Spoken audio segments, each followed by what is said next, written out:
إن الحمد لله نحمده ونستعينه ونستغفره ونعوذ بالله من شرور أنفسنا ومن سيئات أعمالنا.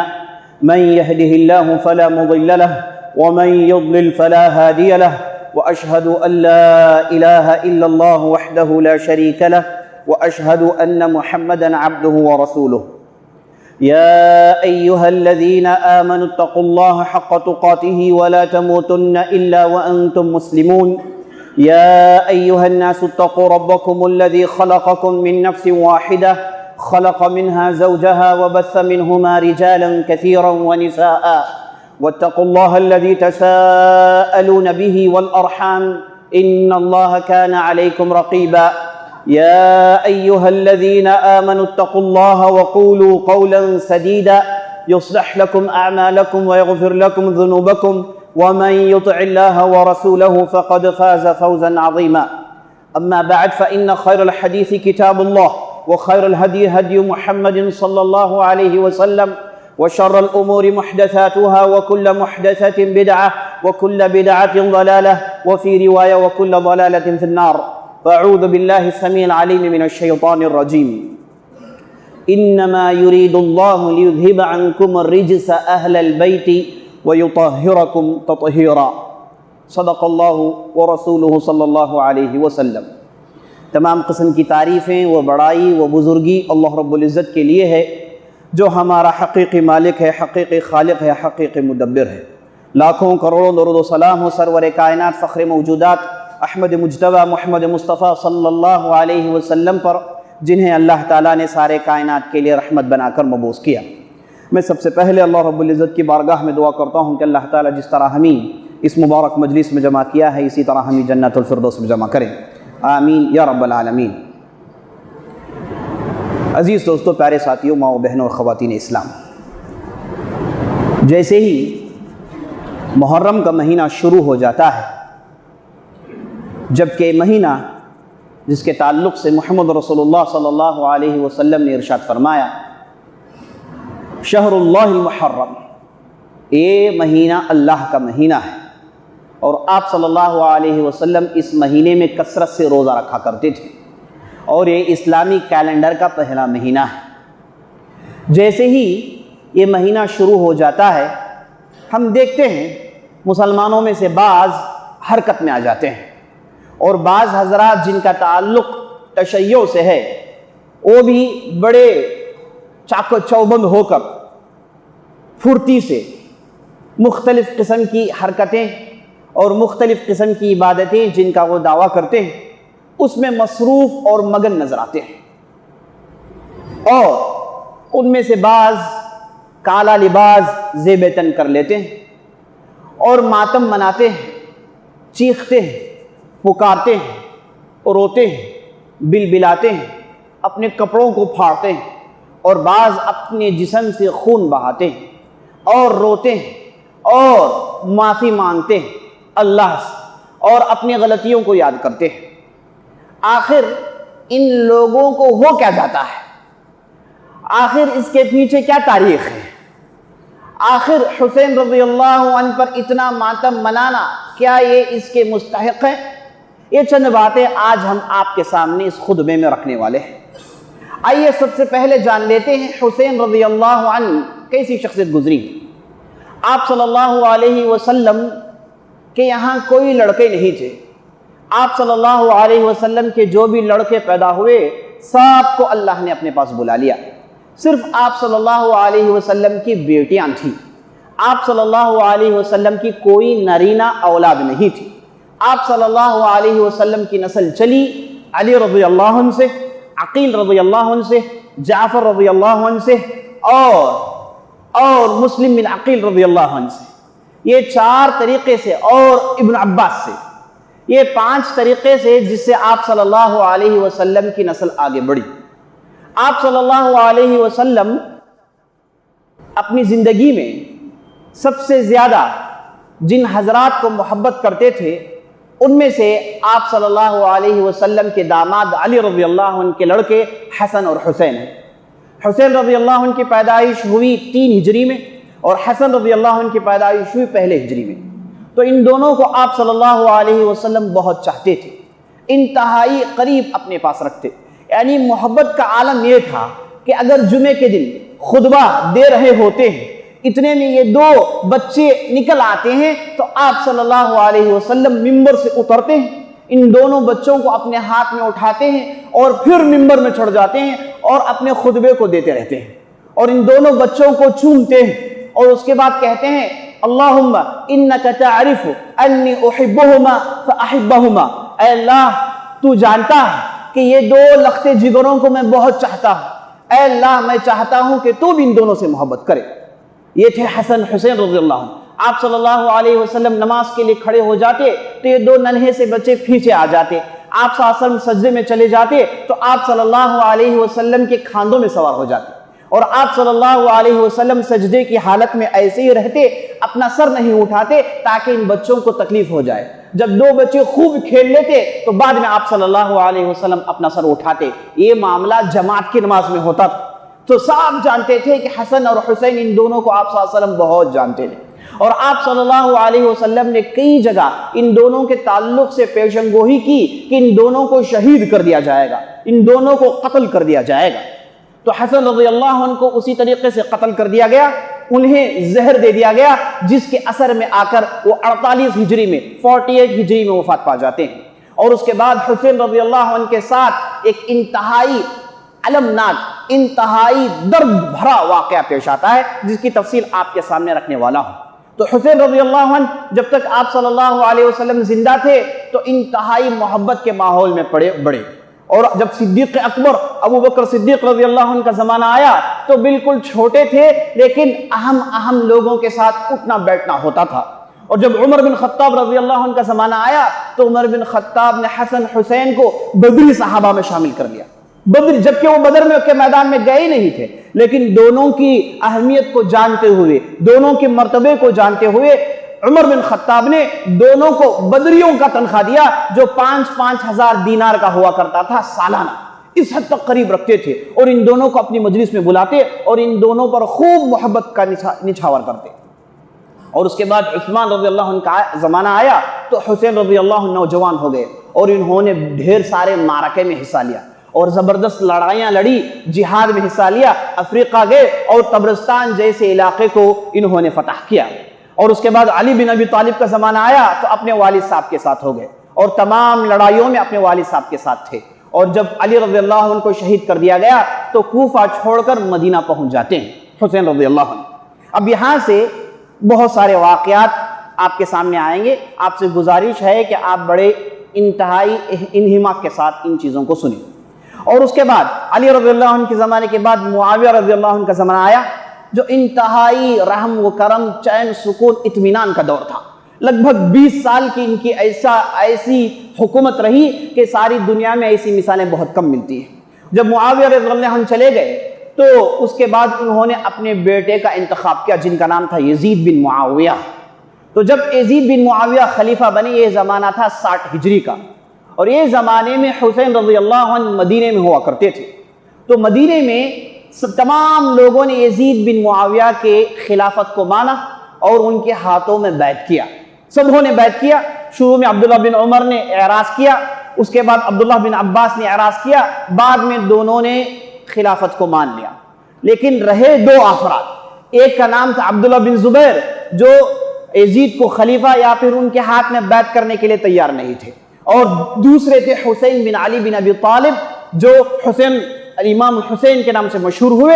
انہوں نے بھی بیعت کرنے سے اعراض کیا، مخالفت تو نہیں کی، خاموش رہ گئے۔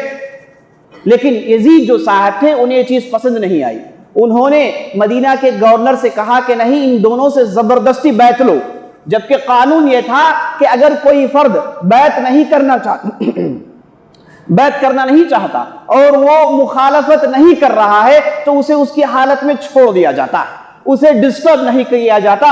خاص طور پر اگر کوئی نام نہاد شخصیت ہو تو خاموشی سے چھوڑ دیا جاتا۔ ایسے صحابہ میں بہت ساری مثالیں ملتی ہیں، لیکن یزید بن معاویہ کی غلطی تھی کہ انہوں نے مجبور کیا کہ بیعت کریں۔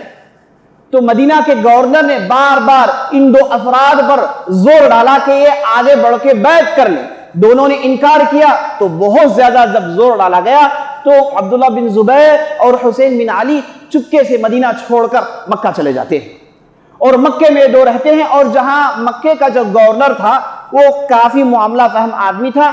جب اس پر زور ڈالا گیا کہ نہیں تمہیں حسین اور عبداللہ بن زبیر سے بیعت لینا ہے, تو مکے کے گورنر نے یزید بن معاویہ کو سمجھایا کہ یہ دو افراد ایسے ہیں جو انتہائی مشہور افراد ہیں, اور اس میں تو حسین کے تو کیا کہنے, یہ آپ صلی اللہ علیہ وسلم کی چہیتی لڑکی کے بیٹے ہیں, ان کی شہرت ساری دنیا میں ہے, یہ ایسی شخصیت انتہائی بابرکت شخصیت ہے, اس شخصیت کے اندر تشویش پیدا کرنا کوئی صحیح بات نہیں, لہٰذا میری گزارش ہے کہ ان دونوں کو اسی حالت میں چھوڑ دیں.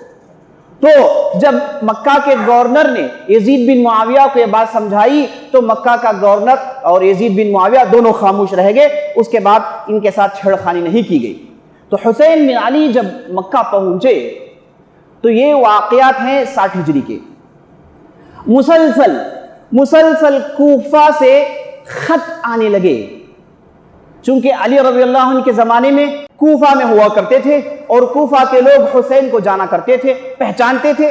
تو جیسے ہی یہ مکہ پہنچے تو کوفہ والوں نے خوب خط لکھا اور خط لکھ کے حسین سے کہا کہ آپ آ جائیں کوفہ, ہم آپ کے ہاتھ میں بیعت کرنے کے لیے تیار ہیں, ہم آپ کو خلیفہ ماننے کے لیے تیار ہیں. ایک خط نہیں, 2 خط نہیں, بلکہ مورخین کہتے ہیں ہزاروں خطوط پہنچتے تھے روزانہ, اور سبوں نے یہی دعویٰ کیا کہ آپ آ جائیں کوفہ, ہم آپ کی دیکھ بھال کریں گے, ہم آپ کی حفاظت کریں گے. تو مورخین نے خطوں میں جن افراد کے نام تھے انہیں جوڑ کر بتایا کہ لگ بھگ 18,000 افراد جو کوفے کے تھے, انہوں نے بیعت کرنے کے لیے حسین بن علی کو بار بار بلایا رضی اللہ عنہ. تو شروع میں تو اس چیز کے لیے تیار نہیں تھے, لیکن اتنا اصرار کہ آخرکار حسین بن علی کوفہ جانے کے لیے تیار ہو گئے. کوفہ جانے سے پہلے انہوں نے اپنے چچا زاد بھائی جن کا نام مسلم بن عقیل تھا انہیں بھیجتے ہیں کہ جا کر دیکھیں کہ کوفے کے کیا احوال ہیں, کیا کوفہ والے واقعی میرے ساتھ کھڑنے کے لیے تیار ہیں, وہ ثبات قدمی کا ثبوت دے سکتے ہیں.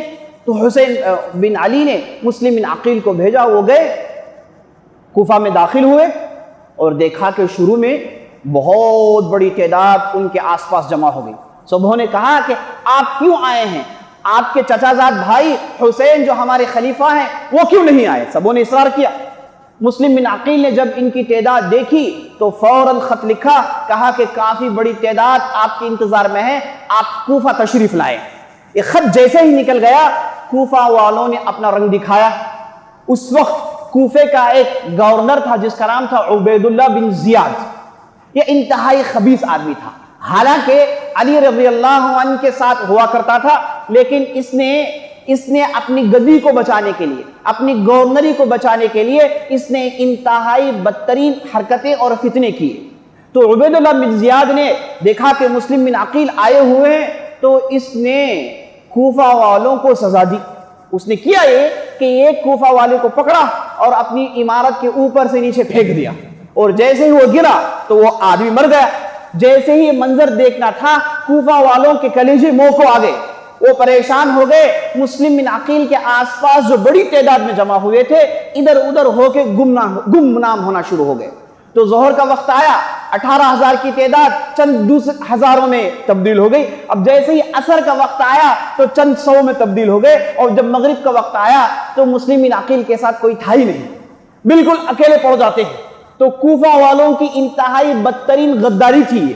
اور اس کے بعد مسلم بن عقیل مجبور ہوتے ہیں کہ ایک عورت کے گھر میں جا کے اپنے آپ کو چھپائے, اور بعد میں عبیداللہ بن زیاد کے لوگ ادھر پہنچ کے انہیں وہیں پر قتل کر دیتے ہیں. ایک ہی دن میں پورا واقعہ ہو گیا. لیکن مسلم بن عقیل نے شروع میں جب ان کا جوش دیکھا تو انہوں نے خط لکھ دیا, اور حسین بن علی نے جب یہ خط دیکھا تو اپنی تیاری کر لی سفر کی. اب وہاں پر مکے میں حسین بن علی اپنے اہل خاندان کو لے کر, جس میں سب آپ صلی اللہ علیہ وسلم کے خاندان سے تھے, آل رسول کے عمدہ افراد, 17 ایسے نوجوان جن کا علم میں بڑا مرتبہ تھا, زہد میں بڑا مرتبہ تھا, حسب و نسب میں بڑا مرتبہ تھا, ایسے بہترین افراد, خود حسین بن علی کے 6 بھائی اور عبداللہ بن جعفر کے 3 اولاد اور عقیل کے 6-7 اولاد، یہ آپ صلی اللہ علیہ وسلم کے خاص لوگ ہیں۔ آپ صلی اللہ علیہ وسلم آل رسول خاص لوگ تھے۔ انہیں لے کر حسین بن علی اب کوفہ کی طرف جا رہے ہیں۔ ان کے ساتھ لگ بھگ 70 کی تعداد تھی، مرد بھی تھے، عورت بھی تھے، سب آل رسول تھے، آپ صلی اللہ علیہ وسلم کے خاندان سے تھے۔ یہاں پر آپ کو میں بتا دوں، آل رسول سے محبت کرنا ایمان کی نشانی ہے۔ آپ صلی اللہ علیہ وسلم فرماتے ہیں، مسلم کی روایت ہے کہ آل رسول سے محبت یہ ایمان کی نشانی ہے۔ آپ صلی اللہ علیہ وسلم کی خاندان کی عزت کرنا یہ اہل السنہ والجماعہ کا عقیدہ ہے۔ آپ صلی اللہ علیہ وسلم کے خاندان کے ساتھ بہترین سلوک کیا ابوبکر صدیق نے، بہترین سلوک کیا عمر بن خطاب نے، بہترین سلوک کیا عثمان بن عفان نے۔ یہ تینوں کے تینوں خلیفے آل رسول کی عزت اور مرتبت اور ان کے شرف کو جانتے تھے، تو انہوں نے انتہائی بہترین انداز سے ان کے ساتھ معاملات کیے۔ تو ہر مسلمان کو چاہیے کہ وہ آل رسول سے محبت کرے۔ آپ صلی اللہ علیہ وسلم کی خاندان سے محبت کرنا، جیسے میں نے بتایا، یہ ایمان کی نشانی ہے۔ انکار کرنے والے اس کے دل میں ایمان نہیں ہے۔ جو لوگ آل رسول سے دشمنی رکھتے ہیں، ہم سب اس سے دشمنی رکھتے ہیں۔ آل رسول سے محبت کرنے والا آدمی اللہ کے یہاں معزز اور مکرم ہے۔ تو یہ عقیدہ ہے اہل السنہ والجماعہ کا کہ اہل بیت یہ بہترین لوگ ہیں۔ آپ صلی اللہ علیہ وسلم کے خاندان والے جن کے تعلق سے اللہ نے قرآن میں ارشاد فرمایا، انما یرید اللہ لیذھب عنکم الرجس اہل البیت ویطہرکم تطہیرا، اللہ چاہتا ہے کہ اے اللہ کے رسول کے خاندان والے تمہارے اندر سے نحوست نکالیں اور تمہیں پاک صاف کریں۔ تو اللہ نے قرآن میں کہا کہ آل بیت کو اللہ نے پاک صاف کر دیا۔ تو آل بیت کا بہت ہی بڑا مرتبہ ہے، لیکن اس کا معنی یہ نہیں کہ ان کے ہر فرد کو ہم لیں اور ہر فرد کے تعلق سے عقیدہ رکھیں کہ اس کا عقیدہ بھی درست ہوگا اور یہ جنتی ہے۔ نہیں، فرد کا حکم الگ ہے، مجموعی طور پر حکم الگ ہے۔ مجموعی طور پر آل رسول بہترین لوگ ہیں، لیکن کوئی ایک ایسا آدمی ہو سکتا ہے اکیلے انداز میں، انفرادی طور پر، کہ وہ اس کا عقیدہ غلط ہو جائے یا پھر اس کے اعمال درست نہ ہو، ایسے ہو سکتا ہے۔ انفرادی حیثیت سے ایک اکیلا آدمی، اس کی زندگی اس کے ساتھ، اس کا معاملہ اس کے ساتھ، لیکن آل بیت ہونے کی وجہ سے ہم ان کا احترام کریں گے۔ یہ باتوں کی اچھی طریقے سے وضاحت ہونی چاہیے۔ بہرحال ہوا یہ کہ آپ صلی اللہ علیہ وسلم کے بہترین افراد حسین رضی اللہ عنہ کے ساتھ یہ لوگ نکلتے ہیں۔ اب ان کا رخ کوفے کی طرف ہے۔ جب حسین بن علی مکہ چھوڑنے کے لیے تیار ہو جاتے ہیں، اب ان کے راستے کو روکنے کے لیے بڑے بڑے صحابہ آ جاتے ہیں۔ یہاں سے عبداللہ بن عباس آتے ہیں، آ کر کہتے ہیں کہ اے میرے چچا زاد بھائی، میری آنکھیں چلی گئی ہیں، کیونکہ وہ جب بزرگ ہو گئے آنکھیں چلی گئی تھی۔ تو عبداللہ بن عباس نے کہا کہ اگر میری آنکھیں ہوتی تو میں آپ کو زبردستی روکتا، آپ ہرگز مت جائیے، یہ جانا ٹھیک نہیں۔ وہاں سے عبداللہ بن عمر آئے، انہوں نے کہا کہ ہرگز آپ مت جائیے، یہ آپ کا فیصلہ ٹھیک نہیں ہے۔ اور اس کے بعد جابر بن عبداللہ آئے اور بڑے بڑے صحابہ سبوں نے مل کر حسین بن علی کو روکنے کی کوشش کی، کہا کہ آپ ہرگز نہ جائیں، لیکن حسین بن علی نے کہا کہ نہیں، میں نے فیصلہ کر لیا، میں جا کر رہنے والا ہوں۔ تو ان تمام افراد کے روکنے کے باوجود سب جانتے ہیں کہ یہ خطرناک فیصلہ ہے، یہ کوئی معمولی فیصلہ نہیں ہے۔ حسین بن علی کا مکے سے نکل کر کوفہ میں اپنے لوگوں کے پاس جانا یہ خلافت کو ورغلانے کے برابر ہے، خلافت کے خلاف نکلنے کے برابر ہے۔ تو سبوں نے مل کے حسین بن علی کو روکنے کی کوشش کی۔ عبداللہ بن عباس تو راستے میں آگے، کہا کہ آپ ہرگز مت جائیں، اور انہیں دھکا دینے لگے، کہا کہ جائیں آپ واپس گھر میں، باہر نہ نکلیں۔ لیکن حسین بن علی نے کہا کہ نہیں، میں نکل کر رہوں گا، میں نے تو وعدہ کر لیا۔ تو اس کے بعد حسین بن علی اپنے خاندان والوں کو لے کر، جن میں بہت بڑی تعداد عورتوں کی تھی، یہ لے کر کوفہ کی طرف سفر کرتے ہیں۔ یہ تاریخ تھی 8 ذی الحجہ، تو لگ بھگ 30 دن کا سفر کرنے کے بعد 8 محرم کو 61 ہجری کو وہ پہنچتے ہیں کربلا کے میدان میں۔ کربلا کا میدان کوفہ کے آؤٹسکرٹس میں پڑتا ہے، آج بھی علاقہ موجود ہے۔ لیکن تعجب کی بات ہے کہ سبحان اللہ، جہاں پر حسین رضی اللہ عنہ کو شہید کیا گیا، جہاں پر اہل بیت کے خاندان کو شہید کیا گیا، ویسے جگہوں کو عقل مند آدمی عام طور پر منحوس مانتا ہے، لیکن ان لوگوں کا معاملہ بالکل الٹا ہے۔ انہوں نے کربلا کو مقدس بنا لیا ہے اور اپنی نمازوں میں کربلا کے پتھر کو لاتے ہیں اور اپنے ماتھوں میں رکھ کر اس پر سجدہ کرتے ہیں اور کربلا کی مٹی کو مقدس مانتے ہیں، جبکہ وہاں پر شہید کیا گیا تھا۔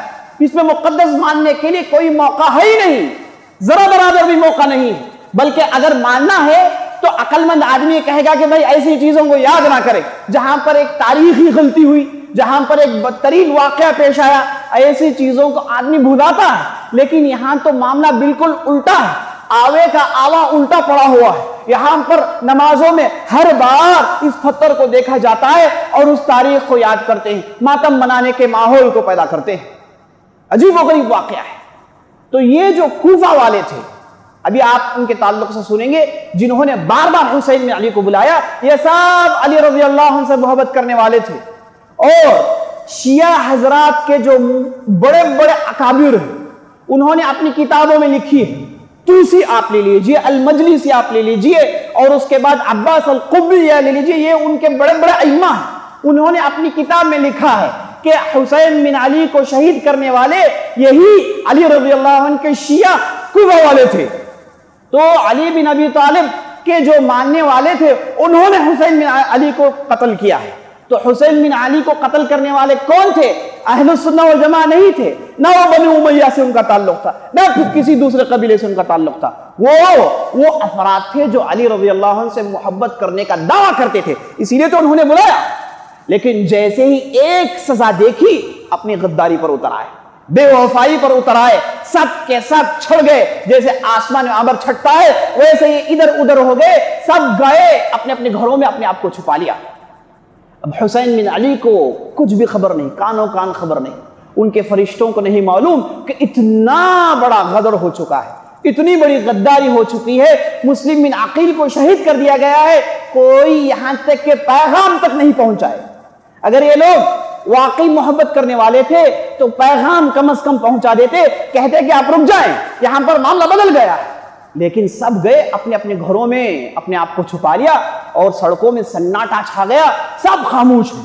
اب وہاں پر 1 مہینے کا سفر کر کے حسین بن علی کربلا کے میدان میں پہنچتے ہیں، اور اس میدان کا نام طف، اس لیے اس لڑائی کا نام معرکۃ طف کہتے ہیں، اور یہ لڑائی پیش آئی 61 ہجری میں۔ تو حسین بن علی اس میدان میں پہنچتے ہیں تو خیمے ڈال دیے جاتے ہیں، اور جیسے حسین بن علی یہاں پر پہنچے تو کوفہ کا گورنر جس کا نام عبیداللہ بن زیاد تھا، اس نے 1000 کی نفری بھیجی، 1000 کا لشکر بھیجا، اور جس پر امیر مقرر ہوئے حر التمیمی نامی ایک بہترین فرد، انہیں امیر بنا کر عبیداللہ بن زیاد نے بھیجا۔ تو 1000 کی نفری کہاں ہے، اور گنتے چنندے افراد کہاں ہیں؟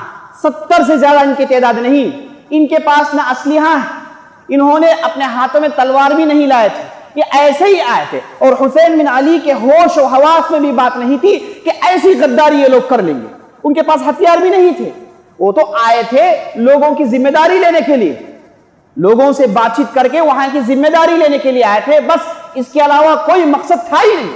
اور بعض لوگ یہ کہتے ہیں کہ حسین بن علی خلافت چھیننے کے لیے نکلے، اور بعض لوگ یہ کہتے ہیں کہ حسین بن علی نے انہیں حق کو ثابت کرنا تھا۔ یہ سب بیکار باتیں، بے بنیاد باتیں، اس پر کوئی دلائل نہیں۔ حسین بن علی کو بلایا گیا تھا وہاں کی ذمہ داری لینے کے لیے، بار بار اصرار کیا گیا تھا، تو اس لیے وہ آخرکار نکلنے پر مجبور ہوئے۔ تو ان کا کوئی دوسرا مقصد تھا ہی نہیں، یزید سے ان کی کوئی لڑائی ہے ہی نہیں۔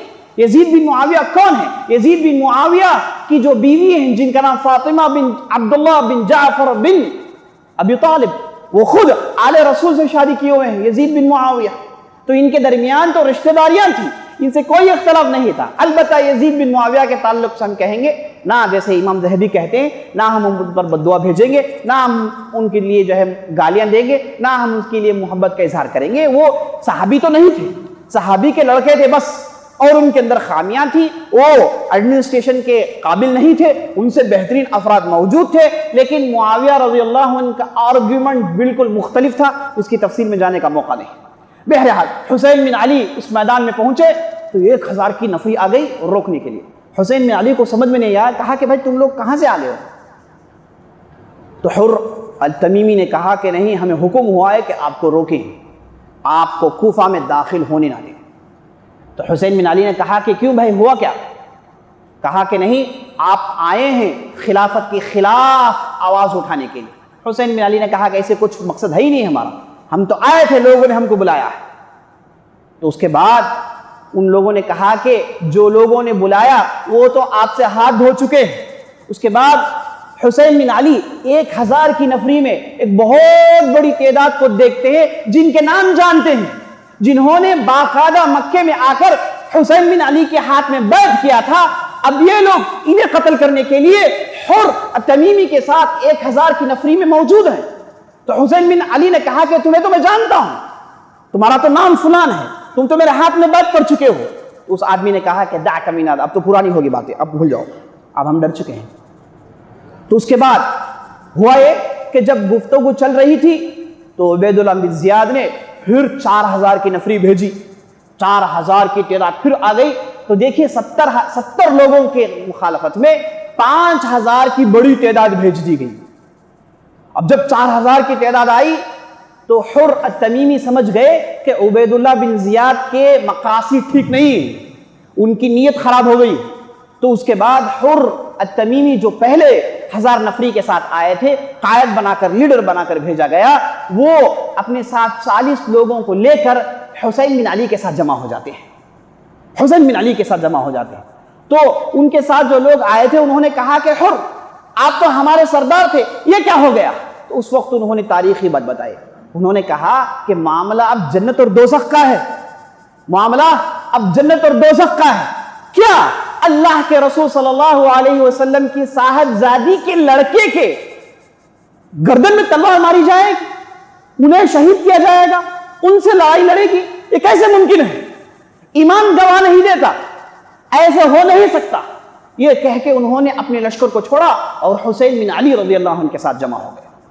اب ان لوگوں نے باقاعدہ پریشر ڈالا کہ آپ نہ کہ صرف رک جائیں، اس بار یہ 4000 کی نفری نے یہ پریشر ڈالا کہ آپ ہمارے پاس سرنڈر ہو جائیں، ہم آپ کو قید کر کے عبید اللہ بن زیاد کے پاس پہنچائیں گے، آپ جا کے وہاں پر اپنا معاملہ پیش کر لینا۔ حسین بن علی، انہیں ارسٹ کیا جائے گا، اس وقت کے دنیا کے سب سے بہتر آدمی، انہیں ارسٹ کیا جائے گا، اور شیر خدا علی بن ابی طالب کے لڑکے ہیں، میدانوں کو پسپا کیا ہے، بڑے بڑے دشمنوں کو خاک و خون میں سب کو میٹھا پانی پلایا ہے، غیر معمولی فرد ہیں، یہ کیسے اپنے آپ کو سرنڈر کر سکتے ہیں؟ حسین بن علی نے کہا کہ یہ نہیں ہو سکتا، ہم سرنڈر نہیں ہو سکتے، یہ ممکن نہیں، گوارا نہیں دیتا، یہ ضمیر گوار نہیں دیتی۔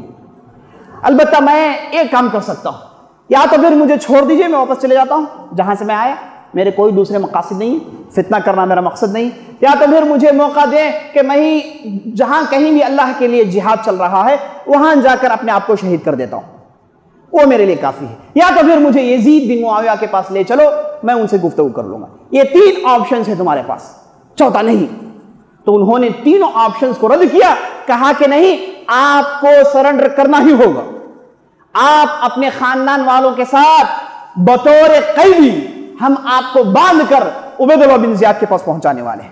اب یہ چیز حسین بن علی اور ان کے ساتھ آل بیت بہترین افراد، انہیں کیسے گوارا ہو سکتی ہے؟ انہوں نے انکار کیا کہ ہم سرنڈر نہیں کریں گے۔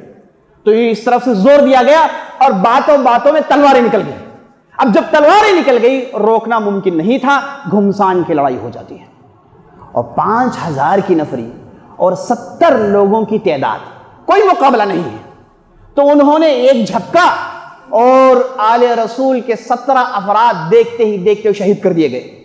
اس میں حسین رضی اللہ عنہ سب سے پہلے، اس کے بعد ان کے ساتھ ان کے 5 بھائی، ایک بھائی کا نام ابو بکر بن علی، دوسرے کا نام جعفر بن علی، تیسرے کا نام عباس بن علی۔ نام دیکھیں، ابو بکر بن علی، انہوں نے اپنے بچوں کے نام ابو بکر رکھا ہے، اپنے بچوں کے نام عمر رکھا ہے۔ یہ لوگ دعویٰ کرتے ہیں کہ ابو بکر صدیق نے، عمر بن خطاب نے ان سے خلافت چھین لی، ان پر ظلم کیا۔ کیا کوئی آدمی دشمن کے نام اپنے بچوں پر رکھے گا؟ ہرگز نہیں، یہ تو تہمتیں لگائی جاتی ہیں جو بے بنیاد ہیں۔ بہرحال ہوا ہے کہ 17 کے 17 افراد دیکھتے ہی دیکھتے شہید کر دیے گئے، بہترین افراد تھے، جتنے بھی مرد تھے سب کو مار دیا گیا۔ نہ کہ صرف مارا گیا، ان کے جسموں کو کاٹ کر ان کے سروں کو نکال لیا گیا۔ صرف ایک نوجوان بچتا ہے جن کا نام تھا علی بن حسین بن علی بن ابی طالب، جنہیں زین العابدین کہتے ہیں، صرف ایک بچ جاتے ہیں۔ یہ چونکہ بیمار تھے تو اپنے خیمے میں پڑے ہوئے تھے، لڑائی کے میدان میں نہیں آئے، صرف ایک فرد بچ گئے تھے۔ اب ان کا معاملہ یہ ہے کہ یہ جب درست ہو گئے تو ان کے تعلقات یزید بن معاویہ سے بہت اچھے تھے، اور بار بار یزید بن معاویہ کی زیارت کرتے تھے اور بار بار ان کے تحفوں کو قبول کرتے تھے۔ بہترین تعلقات تھے علی بن حسین بن علی بن ابی طالب کے یزید بن معاویہ سے، تاریخ اس پر گواہ ہے۔ تو پورے نوجوان قتل کر دیے گئے اور تمام عورتوں کو پکڑ کر سبوں کو لے کر عبید اللہ بن زیاد کے مجلس میں پہنچا دیا گیا۔ عبید اللہ بن زیاد یہ صاحب، انہیں کافی خوشی ہوئی اور انہوں نے خبر پہنچائی یزید بن معاویہ کو، تو یزید بن معاویہ کو کافی غصہ آیا، کہا کہ یہ ہو ہی نہیں سکتا، تم لوگوں نے حرکت کیوں کی؟ لیکن بہرحال تاریخی انتہائی دردناک واقعہ پیش آیا ہے، اس میں ذرا برابر بھی شک نہیں۔ اور ہم اہل سنہ والجماعہ کہتے ہیں جن لوگوں نے بھی علی بن ابی طالب کے لڑکے حسین بن علی بن ابی طالب کو شہید کیا، اللہ ان پر لعنت بھیجے، اللہ ان پر لعنت بھیجے۔ یہ لوگ انتہائی بدترین لوگ تھے جنہوں نے شہید کیا، اور شہید کرنے والے کون ہیں؟ یہی کوفہ والے ہیں، یہی کوفہ والے ہیں جنہوں نے غداری کی، یہی کوفہ والوں نے جنہوں نے باقاعدہ بلایا، یہی کوفہ والے جو علی بن ابی طالب کے شہدائی اور فدائی ہونے کے دعویٰ کرتے تھے، انہوں نے غداری کی۔ اسی لیے یہ واقعے کے 4 سال بعد انہوں نے ایک لشکر تیار کی جس کا نام رکھا گیا جیش التوابین، یعنی غلطی کرنے کے بعد توبہ کرنے کے لیے یہ لشکر تیار کیا گیا ہے۔ اس لشکر والوں نے عبید اللہ بن زیاد کو قتل کیا، دوسرے افراد کو قتل کیا۔ یہ 4 سال کے بعد کے واقعات ہیں۔ جب انہوں نے لشکر بنایا، نام رکھا توابین، توبہ کرنے والے، یعنی غلطی ہو گئی اس کے بعد توبہ کر رہے ہیں، قتل کر دیا اس کے بعد ماتم منا رہے ہیں، ختم کر دیا اس کے بعد رو رہے ہیں۔ یہ کرونا کس لیے، تعزیہ کس لیے؟ تمہوں نے خود مارا ہے، یہ تاریخ گواہ دے رہی ہے اس بات کی۔ تو بہرحال اس طریقے سے انتہائی دردناک واقعہ پیش آیا۔ یہ دن تھا 10 محرم کا۔ اب اتفاقاً اسی دن کو عاشورہ کا روزہ رکھا جاتا ہے۔ یہ وہ دن ہے جب اللہ سبحانہ وتعالیٰ نے موسیٰ علیہ السلام کو فرعون سے نجات دلایا تھا۔ تو ایک طرف سے خوشی ہے اور ایک طرف سے غم جمع ہو گئی۔ اب ہم روزہ رکھتے ہیں عاشورہ کا، اس لیے نہیں کہ حسین کو شہید کر دیا گیا ہے۔ یہ بہت بڑا مغالطہ ہے۔ بعض لوگ سمجھتے ہیں کہ عاشورہ کا روزہ اس لیے رکھا جاتا ہے کیونکہ حسین بن علی کو شہید کر دیا گیا، ان کے غم میں ماتم مناتے ہوئے ہم یہ روزہ رکھتے ہیں۔ بعض لوگ سوچتے، اگر ایسا سوچتے ہیں تو اپنی سوچ کو بدل لیں۔ اس دن روزہ اس لیے نہیں رکھا جاتا کہ حسین کو شہید کر دیا گیا رضی اللہ عنہ۔ اس دن روزہ رکھا جاتا ہے اس لیے کہ آپ صلی اللہ علیہ وسلم نے رکھا۔ آپ صلی اللہ علیہ وسلم نہ کہ صرف مدینے میں، نہ کہ صرف مکہ میں، بلکہ اس سے پہلے، بعثت سے پہلے، نبی بننے سے پہلے یہ روزہ رکھا کرتے تھے، چونکہ قریش روزہ رکھا کرتے تھے، اور اس کے بعد نبی بننے کے بعد بھی اس روزے کو رکھا۔ اور مدینہ آئے تو مدینے میں رمضان کے روزے فرض ہونے سے پہلے یہ روزے واجب قرار دیے گئے تھے۔ اسی لیے بعض حدیثوں میں آتا ہے کہ اس روزے کے دن بچوں کو صحابہ روزہ رکھایا کرتے تھے، انہیں کھیلنے کے لیے گھڑیاں گڑیاں دیتے تاکہ وہ روزہ رکھ لیں، بخاری کی روایت ہے۔ تو اس سے معلوم ہوا کہ یہ روزہ ہم رکھتے ہیں اللہ کے رسول صلی اللہ علیہ وسلم کی اتباع کرتے ہوئے۔ اور آپ صلی اللہ علیہ وسلم نے کہا عاشورہ کا روزہ جس نے رکھا اس کا 1 سال جو گزر گیا ہے اس کے گناہ معاف کر دیے جاتے ہیں۔ تو یہ فضیلت کی وجہ سے یہ مستحب عمل ہے، اس لیے ہم روزہ رکھتے ہیں، ہرگز ماتم منانے کے لیے روزہ نہیں رکھتے۔ تو بہرحال تو یہ حسین رضی اللہ عنہ کے ساتھ واقعہ پیش آیا جو انتہائی غمگین واقعہ ہے۔ لیکن اس واقعے کو بنیاد بنا کر ایک بہت بڑے فرقے کو نکال لینا، اس واقعے کو بنیاد بنا کر سبوں کو گالی دینا اور اہل سنہ و جماعت کو گالی دینا اور دوسرے افراد کو گالی دینا، یہ کہاں سے درست ہو سکتا ہے؟ اور جھوٹا رونا، خون بہانا، اس کی کہاں سے اجازت ہے؟ بلکہ خود شیعہ کے ائمہ اپنی کتابوں میں لکھا ہے ماتم منانا، کپڑوں کو پھاڑنا، جسم سے خون نکالنا یہ حرام کام ہے، اس پر اتفاق ہے، یہ حرام کام ہے۔ لیکن افسوس ہمارے معاشرے میں لوگوں نے ان چیزوں کو سمجھ لیا تو کتنا اچھا ہوگا۔ افسوس بعض لوگوں نے ہمارے معاشرے میں اس ماتم منانے کا کچھ اور سٹائل اپنایا ہے۔ انہوں نے تو پنجے کا سسٹم نکال لیا ہے، ہٹارا نکالتے ہیں، پنجے بٹھاتے ہیں اور اس کے بعد اس پر مختلف چڑھاوے چڑھاتے ہیں، اس پر اونٹ ڈالتے ہیں، اس پر دعائیں دیتے ہیں۔ ارے بھائی کیا کر رہے ہو، کیا کر رہے ہو؟ اسے اور اسلام سے کوئی تعلق نہیں۔ غیر مسلمان وہ اپنے بتوں پر جو کام کرتے ہیں، ان پنجوں پر وہ کام کیا جاتا ہے۔ اس کی دلیل کہاں ہے؟ کیا یہی ہے صحیح اسلام کا ریپرزنٹیشن؟ کیا غیر مسلمان یہ نہیں کہیں گے کہ تم بھی وہی کر رہے ہیں جو ہم کر رہے ہیں؟ تمہارے پاس بھی وہ اود بتیاں، تمہارے پاس بھی وہ پھول، تمہارے پاس بھی وہ مختلف چڑھاوے، اور ہمارے پاس بھی وہ سب کچھ ہے جو تمہارے پاس ہے، تو ہم میں اور تم میں کیا فرق ہے؟ یہاں پر توحید کی نعمت کو پامال کر دیا گیا ہے، یہاں پر سنت کی نعمت کو پامال کر دیا گیا ہے، یہاں پر اسلام کی تعلیمات کو پامال کر دیا گیا ہے، اور ان پھٹاروں اور ان پنجوں بٹھانے والوں کے پاس نماز کی پابندی نہیں ہوتی، اور مختلف گانے سنائے جاتے ہیں۔ اسلام سے کیا تعلق ہے؟ افسوس در افسوس، مجھے افسوس ان لوگوں پر ہوتا ہے جنہیں اللہ نے طاقت دی، سمجھ دی، پیسے دیے، اور وہ خاموشی سے اس منظر کو دیکھ رہے ہیں۔ انہیں چاہیے کہ آگے بڑھے اور ان لوگوں کو روکے۔ اگر اس میں کمرشل ایسپیکٹس انوالوڈ ہیں، یعنی پیسوں کے لیے کرتے ہیں، تو انہیں پیسہ دے دیں، کہیں گے میں چھوڑ دیں اس چیز کو، پیسہ دے دیں، کہیں کہ ان چیزوں کو چھوڑ دیں، کیونکہ اس سے اسلام کا نام خراب ہوتا ہے۔ بہت سارے لوگوں نے اسلام کو ہی سمجھا ہے۔ بتوں کو سڑکوں میں نکالا جاتا ہے تو پنجوں کو بھی سڑکوں میں نکالا جاتا ہے۔ گانے بجانے یہاں پر بھی ہوتے ہیں، یہاں پر بھی ہوتے ہیں، لوگوں کو یہاں پر بھی تکلیف، یہاں پر بھی تکلیف۔ تو قرآن کی تعلیمات کہاں گئے؟ آپ صلی اللہ علیہ وسلم پر ہم مر مٹنے والے، ان کی تعلیمات پہ مر مٹنے والے، یہ تعلیمات سے کیا تعلق ہے؟ افسوس در افسوس، یہ ایسی چیزیں جسے دیکھ کر مومن کا دل روتا ہے، مومن کا دل خون کے آنسو روتا ہے، اور اسے پریشانی ہوتی ہے کہ آخر ان چیزوں کو کب روکا جائے گا۔ اقول قولي هذا واستغفر الله لي ولكم ولسائر المسلمين من كل ذنب وخطيئة فاستغفروه انه الغفور الرحيم۔